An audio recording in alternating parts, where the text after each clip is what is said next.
Hello guys.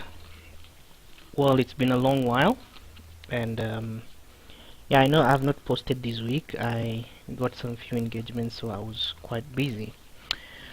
Um, well, I'm gonna do my normal commentary on different kinds of questions in the IELTS exam, and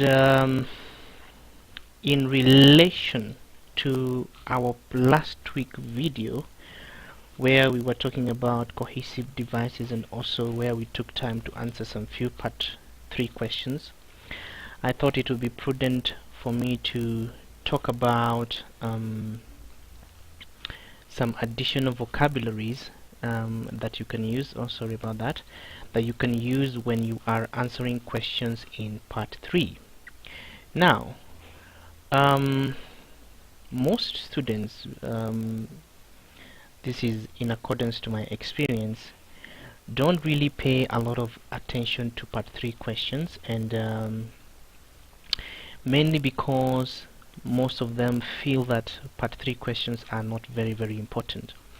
But remember, as I always tell you all the time, or from my own perspective, I have come to note that whether you answer part 1 or part 2 or part 3 very well, all the 3 parts of the IELTS exams have a role to play into giving you your desired score.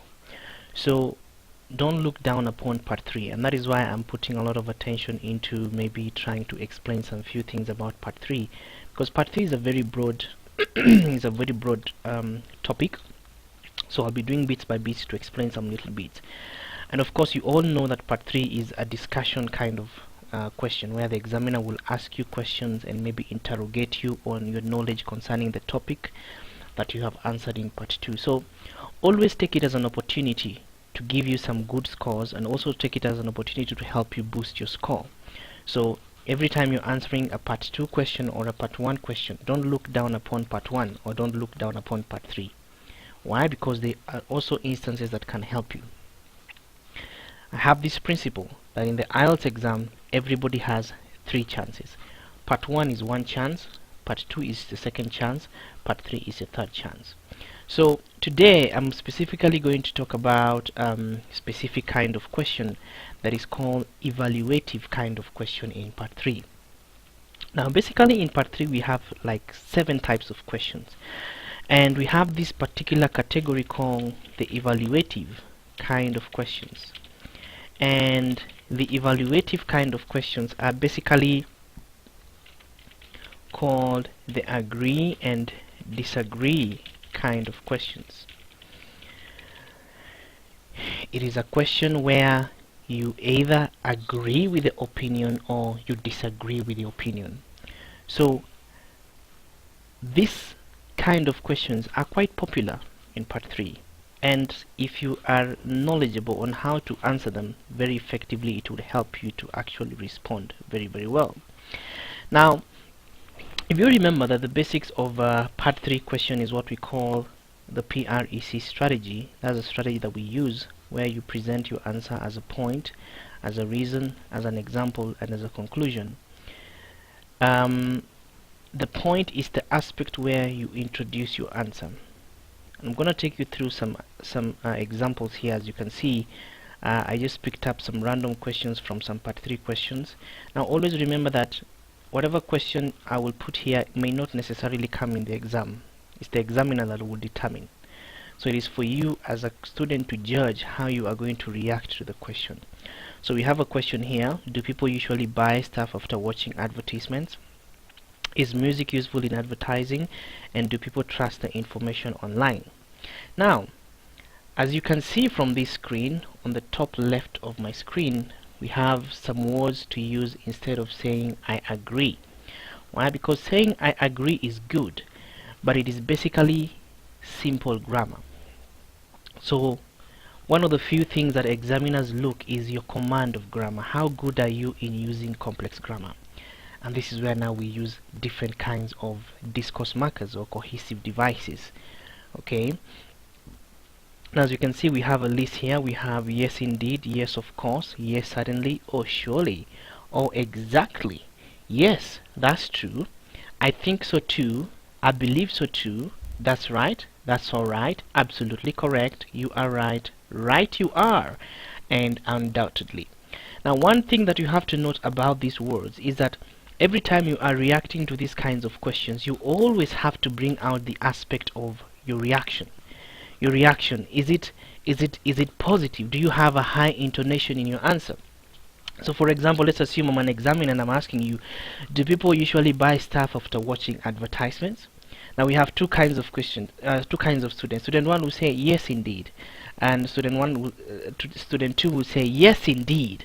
You know, so your reaction or your intonation will also determine how the examiner will be able to assess you. So let's look at how we can use some of these words. So do people usually buy stuff after watching advertisements? I want you to take note of how I'm going to answer this question. You could say undoubtedly. Undoubtedly. That means I agree. Then you could say because advertisements are call for action where people are convinced and pushed to buy commodities. It is an effective way for companies to boost their sales. Now look at that. So this is an example of an answer. So as you can see from this, I have used the word undoubtedly.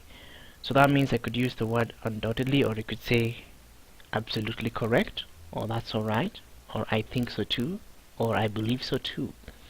So instead of saying I agree, you use the word undoubtedly. As you can see, it has brought an aspect of complex grammar in your answer. Now look at this. Is music useful in advertising? Of course you could say absolutely correct.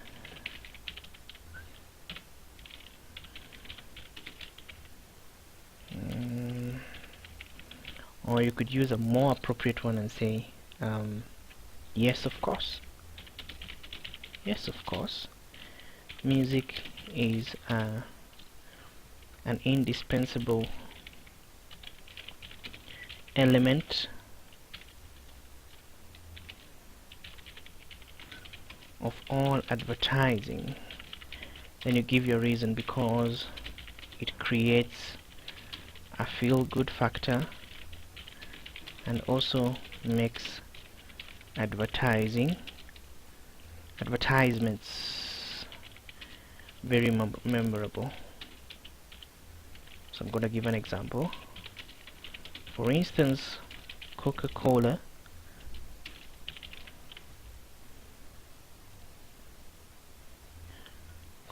uses the power of music to